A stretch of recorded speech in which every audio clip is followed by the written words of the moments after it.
Guys, what is up? Welcome back to another edition of Thin the Herd. I'm your host, Alex Getlin.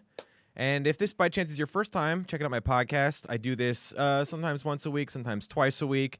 And it's a podcast just talk about culture, politics, what's going on in the world, a little bit of headlines, all that good stuff. Sometimes I'm alone doing a solo episode, but today I'm very excited. I have my good friend Ricky Dunlop here joining me. Ricky is a New York resident. He's got his own show called Ricky Rants. It's kind of a work in progress, but I think it's coming out soon. It's going to be something kind of vaguely similar, just literally that Ricky's rants on all the crazy things going on in the world. Maybe we can make sense of it. And yeah, so as I've mentioned in previous episodes, guys, one of the biggest things I'm a sort of, I wouldn't say an advocate for, but is important to me is speaking to lots of different people with lots of different backgrounds and different ideas, especially when it comes to things in like politics and how to function in our country. And so Ricky, I know, is a pretty well-read guy, and a lot of things that we probably see eye to eye on, but things we also don't agree with. Or don't agree on, rather. So, first of all, Ricky, how are you? I've talked too much already. I wanted you to introduce yourself. I'm doing fine. Hi. Yeah, man. So, first of all, I feel like New York was sort of the epicenter of when we started to see things getting crazy at the height of everything shutting down, COVID, all that. What's the general sentiment been there lately? Much more positive, to be honest. That's nice, man. Yeah, I mean, we got hit early. We got hit hard. We are the most congested city, so it was, inevitable. It hit here. I mean, people were getting this before it made news. Yeah. I know people were like, oh, I have this thing in early March. People were talking about getting sick in a weird way. They had having weird symptoms in early March. So this hit us before most of the country even knew that it hit us. And we kind of felt it, but we didn't really know what was going on. And then when things shut down like March 15th, like everyone was like, yeah, I had that like 2 weeks ago. Wow. It's like, yeah, so it hit here really early. I think the first case that we know of can be traced back to like January. Yeah. It's so interesting. Yeah. It's so interesting that like there were folks who probably had some like version of COVID before it was like national headline news, before we knew how serious it was. But because we know that some folks can get it and recover pretty quick. So it's, weird to think that like someone was one of the first. So when you say it's been pretty positive, do you feel like the general sentiment is people in New York are kind of getting along, looking out for each other, that sort of thing? I mean, I think they're just trying to make the best of the situation. Right. I mean, you can go eat at a restaurant outside of the restaurant now. For months, we didn't even have that. So I think people are like, oh, I'm just going to get out and do things. And they're just trying to make the best of it. Where there was a couple months where you literally couldn't do anything but like put on a mask, run to the store, run home. We had a curfew because of the protests. And that was absolutely absurd. They were harassing like delivery guys who were trying to deliver food. It was just like, come on. Yeah. We're already stuck, and now you're harassing innocent workers, essential workers. Sure. And it just got like everyone's upset. I get it. Everyone's frustrated. It's complicated. It's confusing. But it just got to the point where like New Yorkers just wanted some semblance of normalcy, and now we have some of it back, and it's a huge deal for New Yorkers. And I think they're making the best out of this situation. Yeah, I remember I saw a video that went viral, and there was some kind of delivery guy, I don't know what app, and he had like his delivery bag. He was like, yeah, it was, and the cops, I mean, listen, man, even if you just from a purely PR perspective, like what the hell were they thinking? I mean, like, so but it seems like it's calmed down now. Like, yeah, that's great. So I'm curious because in LA, it seems like a lot of folks are starting to bounce, head to other spots. I mean, my fiance and I are hunkered down here for the time being, but we've even played around with the idea if it would make sense to just, take a break from being in a big city. Have you felt like this has made a lot of New Yorkers feel that way, where it's like maybe we should go somewhere else? Absolutely. Like I'm seeing all my New York friends post about it. Some people have left. I know a few people that have booked it. Some of them temporarily, and some of them were like, you know what? This is the opportunity I needed to move on to somewhere else. And people talk about it a lot, even if they're not actually following through with it. Yeah. People don't have the means to follow through because they're financially hit from this. So they don't really have the opportunity to move somewhere because it costs money, Right. So it's a bag right now. But yeah, I think the population of New York is going down right now. I mean, that could be good for renters, I would think. I hope so. Yeah, I know. Rent really hasn't gone down as much as I thought it would. It's been very, very small change. Yeah. Which makes me think like, I don't know, people that own real estate are getting like kickbacks or help from the government that we're not necessarily seeing or something. Because there have to, there's always empty apartments in New York anyways that people don't even know about. There's a lot. Oh yeah. Right now there's got to be tons. So it's weird. Well, interesting you bring that up. So there's actually a lot of empty apartments and mansions here in Southern California, and this I learned about a while ago. I was digging around, and it seems like a lot of those are owned. Nobody knows officially who owns them. It's very secretive, but many of the there's the wealthy and there's like the hyper wealthy, right? And a lot of those places are owned by the mega, mega, mega rich from all over the world. So actually, I want to jump into this because you and I were talking about this the other day. So Bernie Sanders, who I think we're both a fan of in different ways. Yeah. My dream ticket was Yang and Bernie together. I love it. I would be down with that. Absolutely. I mean, I like Bernie a lot. I mean, some of his things are just a tad a little bit more left than I am, but I still was like, but for me, the biggest thing was like, he clearly, he's like, what I see, heart's in the right place, and he's a fighter. He's not going to fold. Like Biden to me just looks like a wet napkin. Like he's just, whoever is behind him is just going to rip. And it's like Bernie, even if you don't like him, like at least the guy stands for something. He clearly is going to, okay, anyway, my point was though, before I get off topic. I get it. Yeah. So Bernie was sharing a post about how since the pandemic started, Jeff Bezos has made $73 billion. Elon Musk has made $45 billion. Mark Zuckerberg has made $31 billion. And Bill Gates has made $28 billion. And it's just, it's one of those things. Let me ask you this, because I know this is something that you've talked about quite a bit. Sure. We both agree the mega rich have to pay more taxes. It's just, it's beyond unfair. It's immoral, right? What I struggle with is it seems like every time we try, they just find a way to get out of it. Like loopholes? I mean, yeah, but like the government can enforce stuff. If the government wants to send feds to cities to harass people, they can do that. The government has so much power, and they have, Congress can make anything happen if they want it to happen. Sure. Yeah. They do all this theater and act like, oh, we're gonna, like yesterday they brought in all these CEOs and they like question them and they ask them questions like, do you think it was right to harass Yelp on your website, CEO of Google? Sure. And it's just all performative. It's all that's not fixing anything. And then they answer the question and they move on to another question, and then nothing happens. It's like, what's the point of all these questions if nothing's happening? There's no legislation stopping these mega companies from doing whatever they want, and they're not passing any like strict legislation that's going to stop them from undercutting people, exploiting labor, getting around tax, paying taxes. Like they're not making them do it, and then they're complaining they're not doing it. I just don't I don't follow. Yeah, I guess, I mean, I would imagine, I suppose. See, this is what I think. This, like, a real serious change on these sorts of things, unfortunately, just takes a long, long, long time. And I think the nature of, like, the way we are now, we get distracted so easily and caught up in, like, getting people in the streets for a protest is an awesome step one. And it's not that it's easy to do that, but it's sort of like it can happen quickly. But sure. In order for like this change to like the momentum to continue, we have to all like, so with something like the in Congress, they clearly were not, from like a voter standpoint, doing the job that we would be satisfied with. So we have to like keep bringing this up, keep highlighting it, and then when it comes times to vote, like make sure that we really push hard to get people in there. They're like, Bernie would have been a great person. I didn't watch the I haven't had a chance to watch what happened yesterday, but from how you tell me, I'm not surprised, So, I mean, it was like hours long, and it like it's not going to result in anything.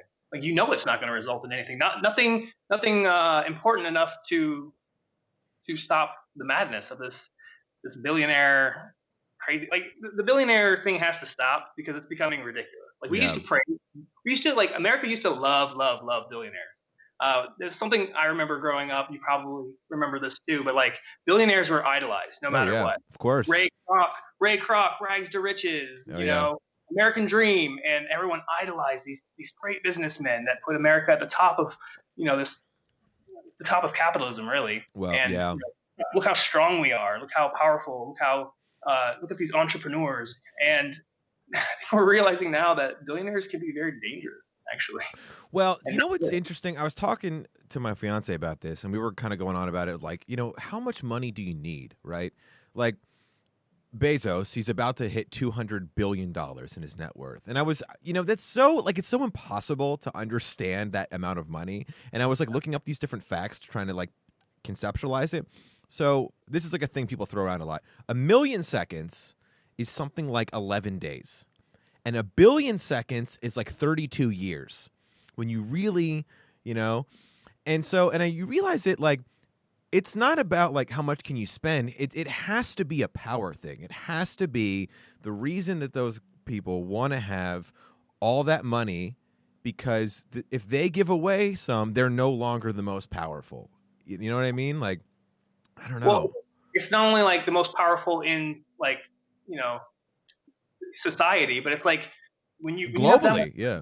Well, yeah, you have international power. You literally have power to persuade people to overthrow other governments, so you can tap into resources that you want or need. Like look, like the coup in what was it, Bolivia? Yeah. That was a coup that was thrown. I mean, it was essentially a government entity here in the United States helped with that coup. I'm sure. And of course, Elon Musk is benefiting from it. He's going down to Bolivia and getting all that lithium, apparently. I didn't know that, but that makes so much sense, man. Oh my God. That's the thing. Yeah. Our government helped overthrow the Bolivian leader, and they replaced him with some random puppet. And now Elon's going down there and just pillaging for lithium at probably. Yeah. I think. Oh, sorry. Finish what you were saying. No, that's it. Yeah. God, I didn't know that, but that makes a lot of sense. I wonder too. I have to imagine that foreign governments are trying to use their influence in our social media to push whatever. It's like, I try not to be a conspiracy theorist, because like those, you can go down like wackadoo rabbit holes very quickly. But it's like you have to assume that there's all these different forces trying to like manipulate the American voter in all different ways, and it's so exhausting to just try and stay informed, because it's like there's just so much information, and even trying to follow the trail of let me ask you this, because I get exhausted very quickly trying to stay informed and figure out like, well, what is clearly bullshit and what seems to be, like, oh, this makes sense. Do you have anything that that like kind of if someone's trying to be like, man, Ricky, like, how can I like learn more but not get caught up in like, catching into nonsense? Or is there sort of like go-to things you found that like kind of help you like tap into what's reliable? For me, yeah. As much as I love some of these mainstream media sources, they create entertaining content. Yeah. I don't trust them. I think mainstream media is a combination of really good reporting and good stories, and I think there's misinformation, and I think it's purposeful. I think they try to sway, of course, the general populace. So I try to seek out independent journalism, as much as possible, and people who, even if they're not journalists, people who are well read and provide good commentary, on politics. So I like independent progressive journalists and people comment on progressive stuff. But I think seeking out independent journalists is a very valuable way to kind of sidestep the. I mean, even like the social media. Once you go to a CNN post or a Fox News post, MSNBC post, looking at the comments, it's just like, God, it's bad. Commenting on things like that is like the death of civilization. I really feel that way, because I've started doing this new thing where if I post something on Facebook, and I don't really post anything like that often. I don't post like a politically leaning thing, but sometimes I'll share a clip from something or whatever.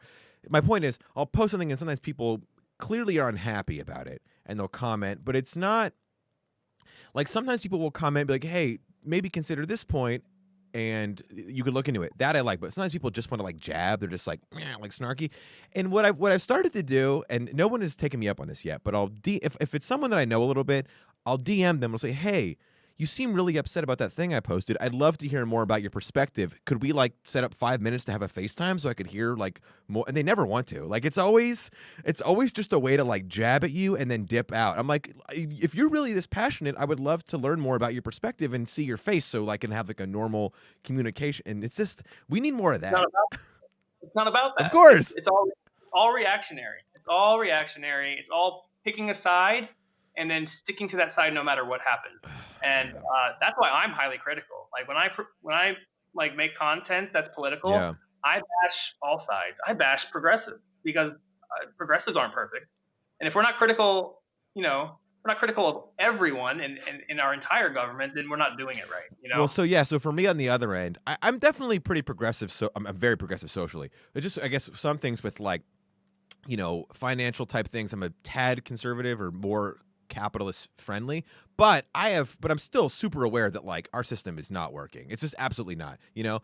So, and I have friends who are just like, when they'll rant about like, if they hear the word socialism or they hear the word about like wealth distribution or anything, they get enraged, and it's like, okay, hold on, stop a second. What are you actually angry about? Because like, if you want to have a healthy back and forth, you have to accept your capitalist dreams. They're not going to work. And like, even if you're winning in all the fronts, like the foundation will crumble, you know? Like I think you were watching the other night when Rachel and I were doing our other podcast, House Rules, and I was saying, I was like, man, like one of my biggest things is if we're really thinking about how to fix this country, why don't we do a program where if you go to prison, not for a violent crime, but something's, you know, you steal a car, you shoplift, something like that, why don't we give folks vocational training so that when they get out of prison, they can get a job, they can have a skill to help society?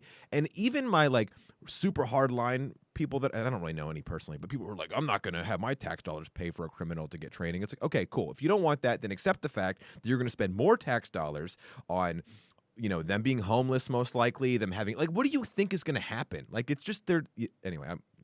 Well, it's a cycle. Right. They're not meant to be rehabilitated or to be made better members of society. They're meant to go back to prison over and over and over because someone makes a lot of money off of that. And that's what's happening. I know. And that might be, to me, one of the darkest things about, like, I love this country for so many reasons, but like the more I've learned about that, I mean, if there is any industry that's who should be in front of tech too, but like I don't even know who runs the private prison industry, but it's like the more who are these guys? Right. It's like they do documentaries on it, but they never show who's behind it. That's weird. It's very weird.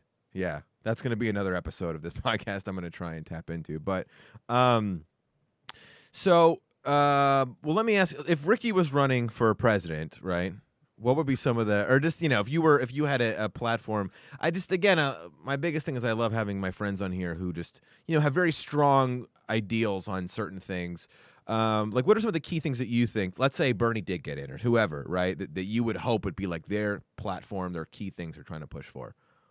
Well, I mean, Bernie's platform is pretty straightforward. It's not crazy. I don't know where people come. I mean, people call him like radical.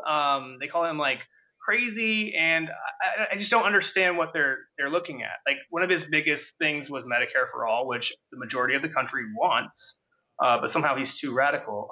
It doesn't really make sense to me. I think Medicare for all is a great idea. I think it's not in the least bit radical, because there are countries in Europe that have had nationalized healthcare since post World War II. Sure. So it's a very common thing for a good 70 years. In the world, in the civilized world. So totally, yeah. Not sure why we're calling this radical. I don't understand. A Green Deal is a work in progress always. Right. And I think that's not radical because we all know, like, we're destroying the planet. So I don't know what's radical about most of his platform. Almost all of it is not radical whatsoever.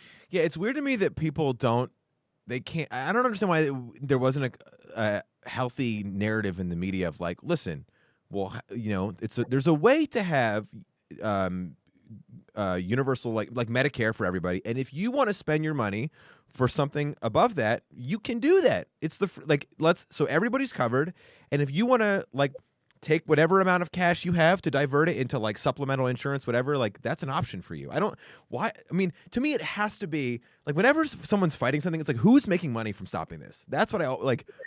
Well, the reason why you didn't hear more pro Medicare for all things before the pandemic, right? Yeah, is exactly. because the Democratic and Republican parties who take money from big pharma squashed that via CNN, via Fox Of News, course. via MSNBC. They're all playing for the same team. So gross. That's something we have to realize, is that both of these parties are conservative in many ways, but also very corporatist. More importantly, I think that's what it is more than anything, is they really are just corporatists, because they're actually, because like people that I know that have like socially conservative values, that when you really like break down, like the people in the leadership of the GOP don't align with them either. Like they're just manipulating them the same way that, like, you know, the like legacy Democrats manipulate the poor. Is yeah. Well, I think we are in the era of, we're going to see the death of, it's not even really mainstream media anymore. It's like the name brand media per se. Like it's like political entertainment. I mean, it basically is. I mean, I guess it's to the point now, you know, like attention is such like a currency that we have, like people's, like, you know, eyes and ears on stuff, that it's almost like they're just scrambling for that. But I don't know if you saw this morning. This is something that's a little bit terrifying. So you saw what Trump tweeted out about how like he's gonna push to delay the election because it can't be secure in November because the GDP dropped 32.9%. Yeah, of course, right? Yeah.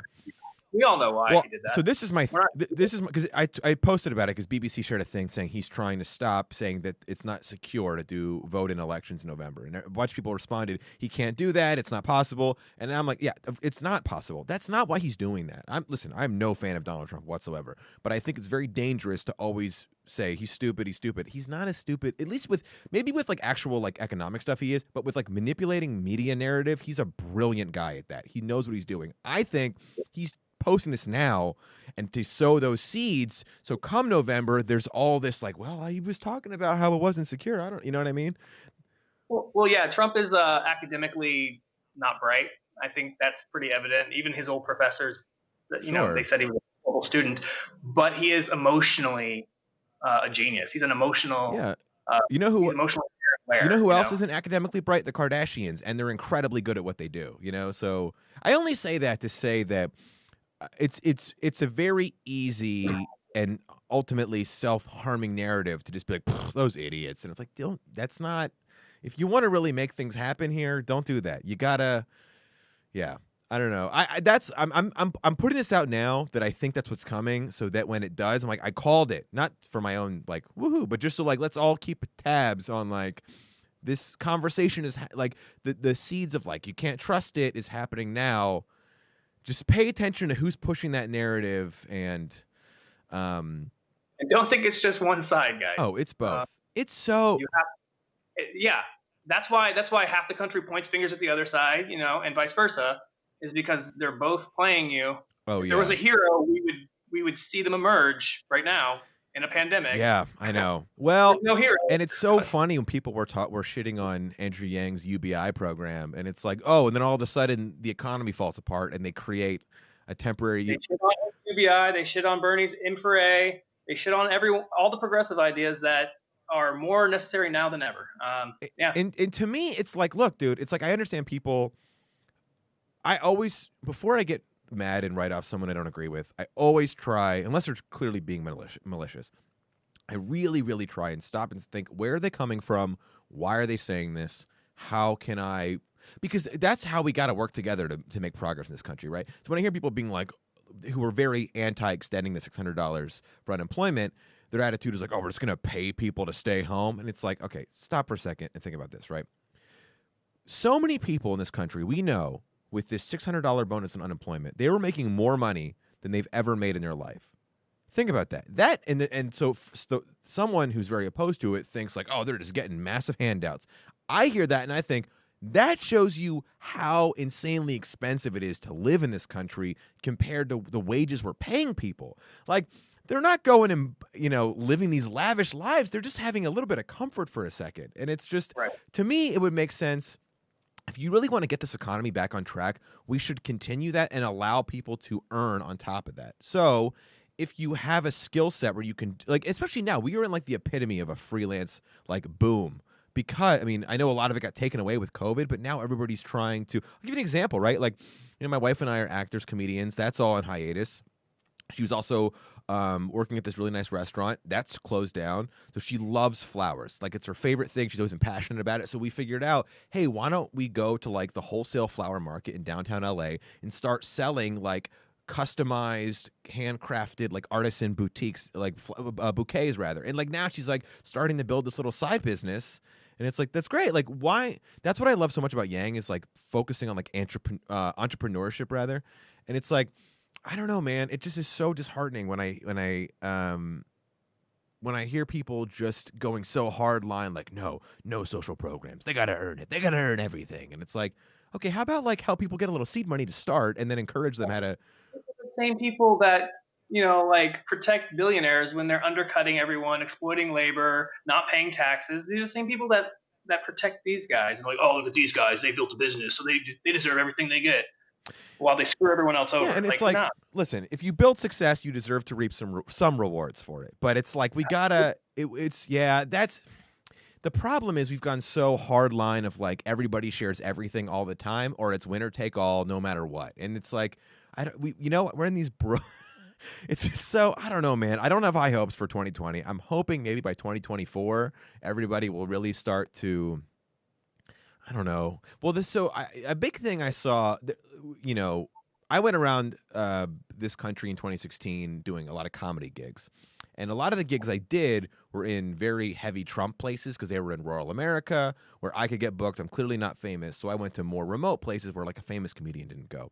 And I noticed something that there were for sure definitely people who were Trump voters who were just ignorant and, whatever racist, whatever appropriate terms are. But there were a lot of people though that I realized that it wasn't that. It was more like their whole local economy was gone to shit, and they felt so left behind. And their attitude was like, well, let's just try this guy. And so clearly, like, that did not work out well, right? Like, I think most people would agree. So, like, my attitude is just like, okay, so they tried the crazy guy on the right. Let's get the crazy guy, quote unquote, right? On the left, it's like, you try this, it didn't work. Like, instead of running the person who's just like more of the same, like Biden, like, I just feel like the left would have had so much better luck if they got like the outlier, like someone like Yang or Bernie, to come in and be like, all right, so you tried this, it didn't work, but clearly everything around you guys is falling to shit. Let's try this system and see if you can like get some quality of life back. Well, yeah, I agree that Bernie or Yang would have been much better, but the DNC didn't want that. I know, man. If that to me, yeah, right. They ran Obama as a progressive, and then he ended up not being a progressive at all. So yeah, I know. That's all smoke and mirrors. It's all a trick. It's all a game. So that's how that works. Yeah, they ran him as a progressive, and he wasn't a progressive. And then a real progressive actually runs, and they squash him. Yeah, which is great because people always want progressives, really. Because progressives always have real ideas. Yeah. Biden stands for nothing. He already told his donors nothing is going to fundamentally change with me as president. And he's also senile. So what's going to change? If I were to go down the conspiracy theory route, which, as I've said before, I'm not a conspiracy theorist, but I like conspiracy theories the way that like some people like escape rooms. You know what I mean? You wouldn't want to really be in one, but it's fun to like play around and see what it could be like. So yeah. I imagine like theoretically, Biden is there because they know they can get rid of him whenever they need. And right? So it's like, think about it, he wins. And I'm not even saying he's a worse pick than Trump. I obviously don't want Donald Trump to be our president. I'm just throwing out ideas so we can all kind of keep tabs on like, let me say this sentence first and then I'll get back to what I was saying.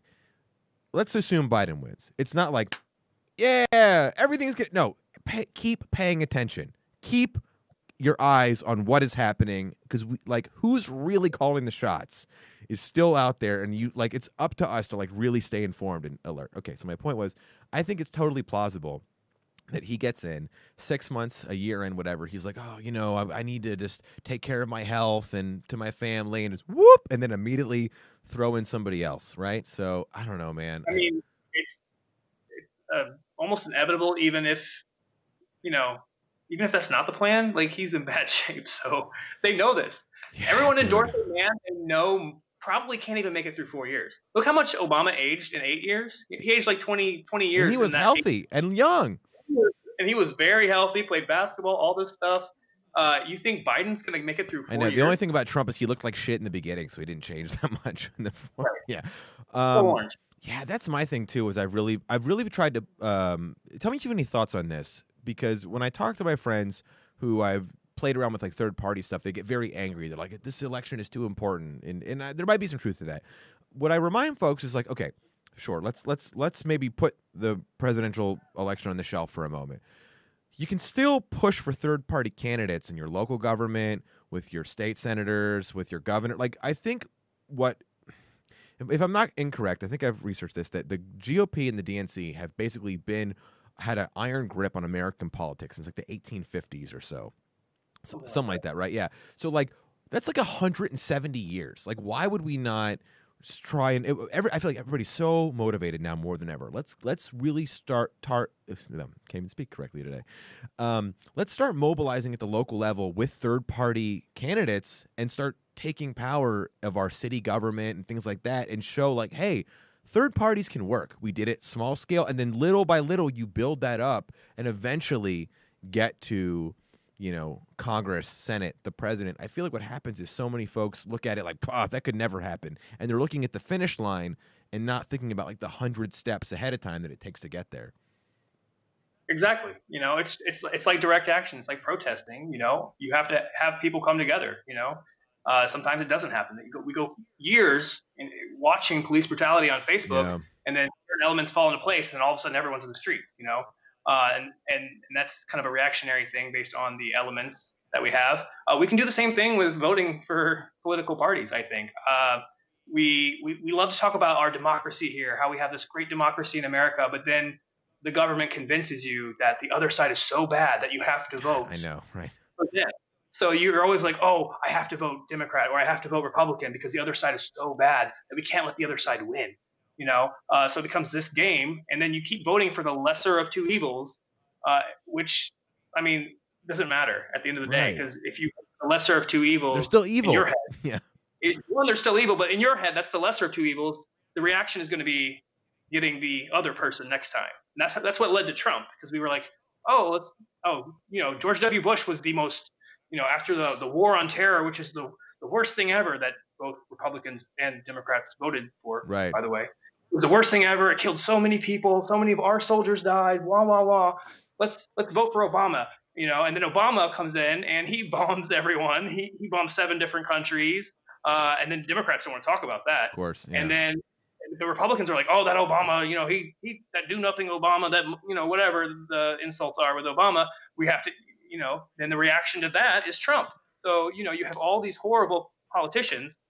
One side thinks their side is right. One side thinks their side, it's just the same back and forth over and over and over. And we keep voting for the lesser of two evils. Yeah, man. It's one of those things where it's like, there's only so much information that you're able to like collect and process and gather. But it's like, when you learn about the hundreds of billions of dollars we spend on our military, and then you think about what if we took like 50 billion of that and reinvested it back into like American infrastructure, right? Rebuilt our schools and all the things that we need. I mean, I feel like we would probably be okay internationally. I don't think like, but it's just they sell this narrative that like, no, we have to. If we don't do it, Russia's going to come in and China's going to come in and they're going to be enslaving us and it's all going to end. It's like, I mean, I'm willing to risk that on the chance of like fixing the things that are like really, like, Flint still doesn't have clean water, guys. You know what I mean? Like, I think like, could we maybe, I don't know. You know what I mean? Yeah, I totally get it. But both parties keep approving these budgets, and they refuse to cut it. They vote against cutting these budgets down. So it's a huge issue. Man. Have you ever thought about getting involved in like politics, or is that not really? I just don't think I'm the type. Yeah, your face is frozen, but I can hear you, so it's okay. At least you got a smile. It's not some yeah, you right. Yeah, it's okay. As long as we can hear you, it's fine. Great. Yeah. I don't think I would be a politician. There might be a place for me in politics. It just wouldn't be a figurehead. Right. It wouldn't be the faith anything. I don't believe, but there might be a position for me, out there somewhere. I'm not sure. Yeah, I just like that. You're definitely someone like. First of all, I know you personally, so when you post things, I'm like, oh, this guy is not like. I know who you like. For me, it helps whenever I read a post from someone. I'm like, oh, I know them a little bit, so it's not like a stranger or a bot or something. But I like that you clearly are trying to help raise awareness about things that are important to you. So like, which I'm saying that to say that like I always think it's great if more folks could take a few minutes of your day and just like, hey, what's like a thing I don't know a lot about, and who's someone I know or trust a bit, and they could help me learn. I just feel like there's so much for us to actually agree on as Americans, and if we just kind of took a little bit more time to chat with each other and focus less on like some sensational video that's circulating. And I'm not saying, listen, I understand there's important media that comes out of like, police beating the shit out of somebody unfairly, or somebody in Get Up destroying someone's car for no reason. But there's a lot more going. It's not an honest picture of like when you see like people destroying stuff. You're allowed to be upset by that, but then like pause, like what else is going on? What's the whole picture here? What's like that's the most infuriating thing to me is when we get trapped in this like cycle of seeing like this much of the story, Well, it's all no one wants to zoom out. No one wants to look at the root issue. Yeah. Everyone wants to look at the outcome. And it's so true. No one cares about the root issue. No one cares why black people care, but like a lot of people don't care that black people are getting treated unfairly. Sure. And they're like, oh, well, this statistic shows this and this statistic shows that.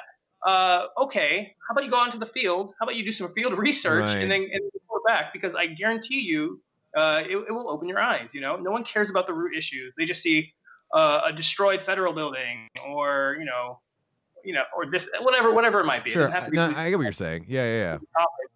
People just both sides, or all sides.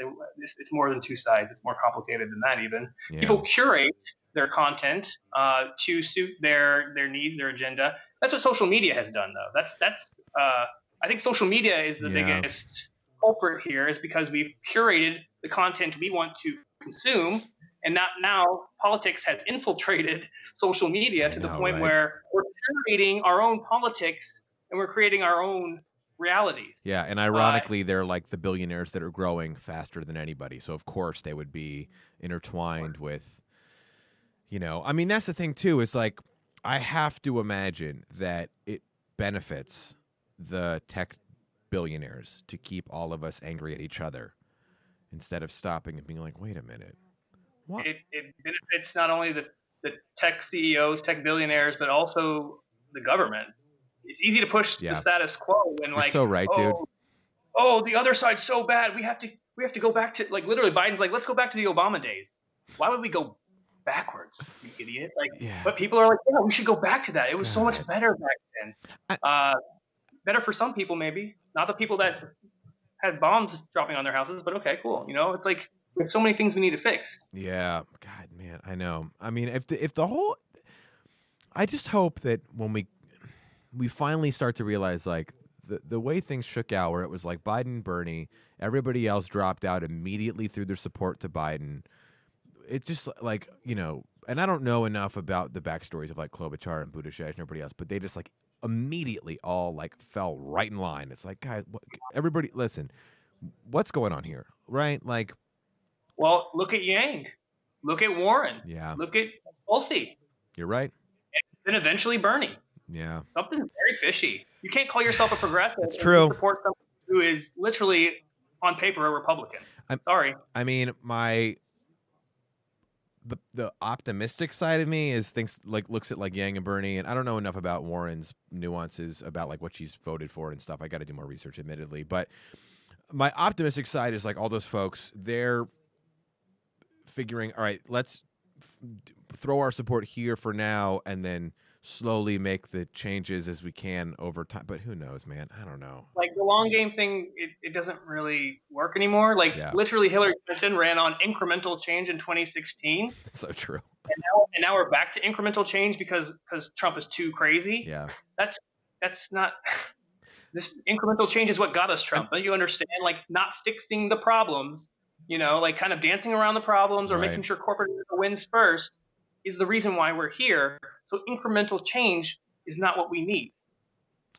Yeah, I mean, I know. Well, to me, I think the biggest thing that Trump won on, I mean, there's so many factors, obviously, but I think a lot of people just wanted, he was like a dog shitting on the carpet, and I think a lot of people were just like, yeah, this house sucks. I don't care. Come in and shit on the carpet. Let's see how that goes. And it's like, all right, man. I mean, if that's really, okay, that's where we're at. But well, yeah, and in the DNC squashed Bernie, I'm certain that he was squashed from the inside. Especially in that first one. The 2016 one was just blatant. Yeah. Blatantly horrible. It's just not democracy. And we sit here and talk about, oh, you have to go vote. You have to go vote. But then, like, our own parties are sabotaging their own candidates. It's like, yeah, and I catch myself getting pessimistic about that. So that goes back to my point where I feel like I think at this point for all of us, our best shot to like not get just in the attitude of like, it's all for nothing, screw it. Let's focus on the local level. What can we do locally? Let's like build that up, and then slowly, I mean, this is going to be a generational movement that we have to do, and little by little, you start small and grow it over time, versus focusing on, well, we'll never have it happen in the president, so what's the point? Yeah, I agree. Yeah. It's going to take a lot of work, and it's like we're fighting an uphill battle because our own government, like, they listen to the talking points, but then they don't act on it, Yeah. Like, they know that 85 to 88% of Democrats want Medicare for all, and about 2/3 of the country wants Medicare for all. But Biden's like, nope, you're not getting Medicare for all. Yeah, and it's just I hate that we have this system where like our media is so good at scaring folks into trying something different, or scaring them into not trying something. You know what I mean? Like, let's just try it. Try a little. I mean, see how it goes. We can. I don't know. I mean, I get people get caught in these cycles of like, oh, then it'll fall apart. But one of the things you were talking about, how like we're so binary with our political view, or that you have to be either like left, like Republican, Democrat. That's it. I don't know if you saw Colin Quinn's most recent. I don't know how old it was, but it was like kind of a comedy special he did on Netflix called Red State, Blue State, and he had a great line in there, and he was kind of explaining like, why would we have a country where we have like 47 genders and 2 political parties? Like, that doesn't make any sense. Like, we shouldn't be clearly, like, we shouldn't be binary on our political views. We should have like 1,000 different like ways to identify in that realm. Like, that's so important to, anyway. Yeah, go on Twitter. You'll find the whole spectrum there, but it's not representative, in our government. Yeah, and it's a problem. And the powers that be are very strong. As you said, the system's been in place for hundreds of years. Well, I'll keep going. Sorry. I mean, it's just hard because you think you can beat them with your vote, but they convince you that your vote has to go a certain place, and everyone's convinced that third parties are useless, so you don't beat them with your vote. Direct action has proven to be more successful, although, as we've seen with these protests, there's a lot of backfire. But there has at least been some change, and I just think we're going to have to do like a general strike, a general protest, until the people get what they want, because there are so many things that the majority of America just agrees on, and that just basic needs. I think more and more people are going to jump on that bandwagon of just striking the government, striking all of this until we take a cut from the military. Eventually, people are going to be like, oh yeah, I guess the military is getting too big of a budget, and maybe we don't need to occupy every country in the world to squeeze out their resources. And maybe oil isn't the future anymore. Maybe we can just reallocate some funds to take care of people, so our kids have a future. I mean, that's one of the. Keep going. No, that's it. Yeah. So that's one of the biggest things. I would not identify as a libertarian, but I've started to fall more and more in line with what they believe. Because the thing that my understanding is, one of their biggest platforms is about pulling most, if I don't know about all, but a huge portion of our military out of these ridiculous regime change wars and never-ending occupations of countries, and put all that focus back on the states. I mean, that's what I liked a lot about Tulsi, is that she was like highlighting, like, why are we going to these countries like Afghanistan and staying there for 20 years and getting involved in these regime change wars? And it's like, I never considered that. I'm like, yeah, why are we doing that? Both you and I, our whole adult life, we've been occupying the Middle East. For what, dude? What are we doing over there?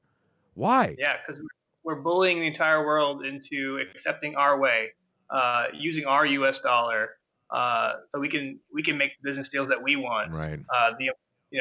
We can put sanctions on anyone we want because we're in power, and it's never going to backfire for us. It's always going to backfire for poor people in places like Syria, where people are starving because of our sanctions. And it's really sad. It's really, really sad what we're doing because we're destroying so many countries. And it's the poor people. It's not the rich people in those countries because they're benefiting. Of course. But the poor people in those countries are suffering. They don't have access to food. They don't have access to medicine. And yeah, I understand. The libertarians because they want to pull people out of these countries, but that's also a very leftist thing. It's also a very green party. Yeah. So there's a lot of crossover in that regard. So that's one huge reason to consider looking at third parties. If not now, because you think Trump is so bad.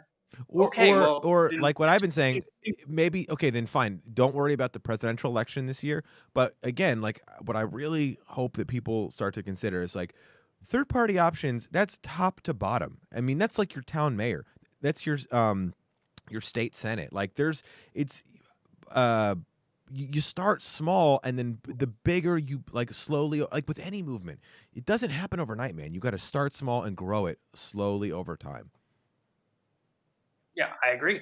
Well, we got to wrap this up soon, Ricky. Any final words, any last thoughts you want to share with us, or anything you got coming up you want to share with folks to stay on the radar for? No, if you're on YouTube, go check out Ricky Rants. Drop a sub. It's a work in progress, but we're gonna figure it out and create something fun. Hopefully, that's it. I love it, man. I think now more than ever, like you said, independent media, not tied to any sort of big corporation or conglomerate, is more important than it's ever been. So keep it up. Thank you guys for listening. Yeah, I will see you next week. So you can sign off now. Yeah. All right, Ricky, thanks again, buddy. I'll talk to you